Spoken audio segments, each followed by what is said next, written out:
Hi, this is Christy at the West Regional Branch of the Mobile Public Library, here with some more hand lettering projects to help get you through the dog days of summer. Let's get started. All right, for this project, I made some margins again, just 1-inch margins all the way around to help keep us focused. And this is going to be, I need some vitamin C. So we're going to do, well, your letters about this big all the way across for I need some, and then we're going to do vitamin and C. Now the first font is going to be similar to some of the Art Deco fonts. They're usually called tattoo fonts or sailor fonts, all right? So you just want a straight line. And then what we're going to do is for the letters, there's going to be a thin line to the outside, a thick line to the inside, okay? As you can see, my marker wants to make extra lines, but if so, just color them in. It's okay. Just show him who's boss. It's on. Okay. Now you can, if you want to be really precise, you can take your ruler and draw the lines since they're nice straight lines. I tend to wing it, but you do whatever makes you comfortable. Now we're going to do a lowercase n, and it's going to mimic this. So keep that in mind. You're going to start with a nice long serif, okay? Then you're going to come down with your thin line. Then we want that thick line. All right. I'm going to bring it all the way down. There we go. And with a serif.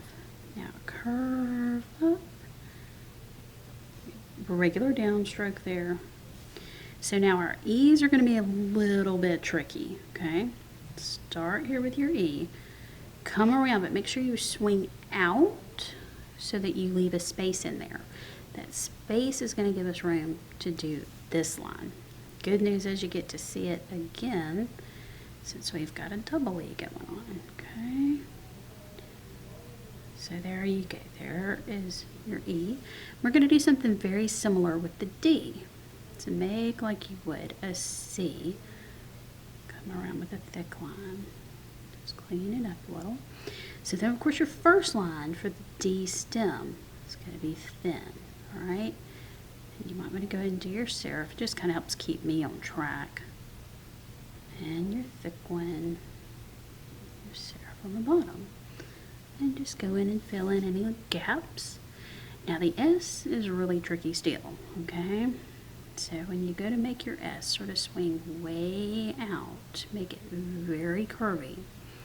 Go ahead and put your little serifs on. And you're going to start right behind the serif, really close, and swing around this way, okay? You're going to keep following that until you get that nice thicker line of the blue, so that you have both the thick and the thin, and you've got the white showing up. All right, so now here's our O. The O is really, really simple. Just make your regular oval. Come probably maybe 1/4 of the way in. Drag down a nice thick line. That's it for him. Now back to the M, and the M's going to start like your N did. So you're going to have your serif. You're going to have your thin vertical line, your thick vertical line, and your serif on the bottom. All right, let's get that hump, pull it down, and you want this line to be a little thinner than that, but definitely on the thick side. Always remember on this font to finish each stroke off with a serif other than things like your E and your O. Okay, so we're back to that E. We get another stab at it. Start here and swirl it around. Give him that nice thick middle line. Okay, so now we have I need some, and we're going to do vitamin right here. We're going to alternate colors. And so we're going to start with a vibrant sort of lime green here. Now for this font, it's just a really playful font, but it's a print font, and it's going to have serifs as well. You start out with that, and we're going to go thick on the left, thin on the right. And that's a way that you just can keep that movement, that alternation like you would have in calligraphy or in brush lettering. All right, so here's our eye with this beautiful rich golden yellow. Put your serifs there. And for your dot on your eye, we're going to turn him into a little sunshine. So I like to do long and very short for my rays. Just fun and playful, just like summertime. Alright, so we're going to pick back up with this color, this deep sort of turquoise teal for our T. And we're going to make this T really interesting. We want him to almost look like a fish hook. So we're going to come down, way down and swing him back up. Put that serif on there. And on the crossbar, we're going to have serifs as well. So he gets that sort of nautical look. Alright, we're going to swap to a really pale pink for our A. And this one's going to be a little different. It's going to look like a capital A. We're going to start on the same baseline as these. Keep that fin going up, curve it around, and bring it back down. Finish off with a serif. You want the crossbar to just go up at an angle. Be sort of a jaunty little A. Alright, for our M, we're going to go to lavender. And we're going to start out with a serif. Just a regular downstroke. Thick on your down. And just like traditional, go thin, bring it on down thick, back up thin, around. There you go.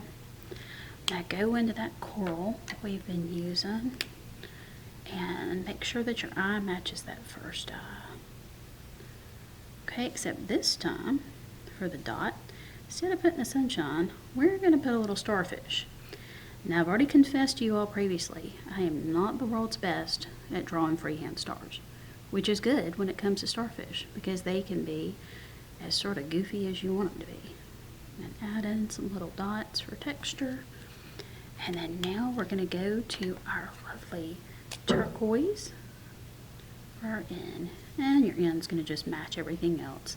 Starts with a serif, press down, ends in a serif, thin to come up, press it down, make it thicker.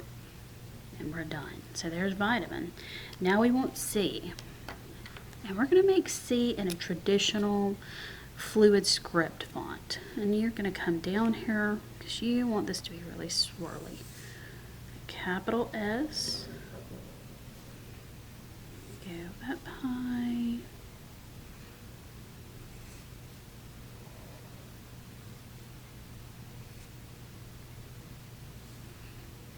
Bring the tail of that going around.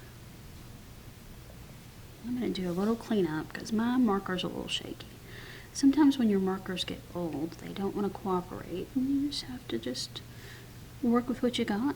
Go back over it if you need to. And when you go back over it, sometimes you'll get a darker line, which I actually like on some compositions, and sometimes I actually put it in. You'll see there. When it dries, it'll be lighter than that, but you'll still get that sort of outline look, which makes it a little interesting. I'm going to do it on the inside as well to try to help smooth that on out.